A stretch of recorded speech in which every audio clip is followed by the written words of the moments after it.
From the Second Street Dreams audio network, this is Staccato, quick notes dotting the classical music landscape. I'm Judeland Gibson. 10 years ago, when the online magazine Bachtrack released its annual classical music report, there wasn't a single woman composer in the top 200 list.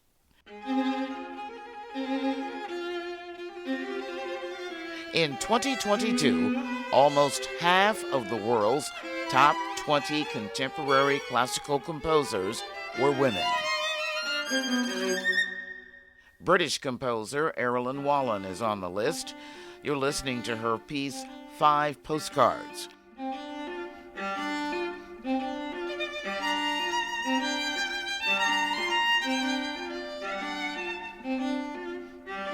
Her works were performed almost every week in December in England and once by the Chicago Symphony Orchestra Brass. So what happened between 2013 and now? Robin Bramhall of Women's Philharmonic Advocacy says the pandemic played a part and the Me Too movement. I think that has really had an impact on programming. The other thing I think comes into play is that a lot of conductors are younger conductors now, and they are more open to new music. So they sort of naturally, and they enjoy conducting it. They know some of the composers. They went to school with them. They see women as peers. Bramhall says it's a stark contrast to her days as a forward-thinking graduate student. When I was in graduate school, I wanted to continue to learn more about women composers. I said this to one of my music history professors, and he said, "Oh, do you mean like Mrs. Ha Ha Beach?" Amy Beach. Yeah, right. She was published as Mrs. H.H.A. Beach. And men knew about it enough to make up a laughing nickname for her.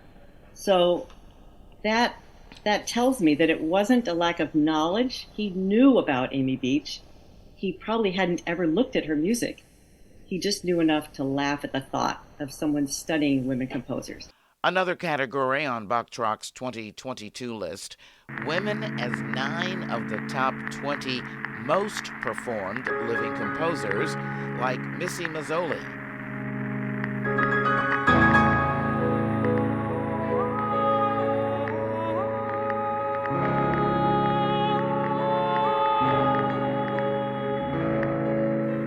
Her work is being performed somewhere in America almost every week for the rest of this year. Bramhall does have a soft spot for the women who died before their works were fully known, like Barbara Strozzi, a 17th century Italian composer and singer.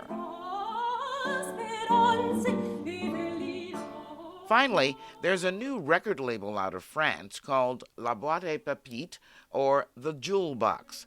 It's exclusively for women composers and was founded by French cellist Eloise Luzzati.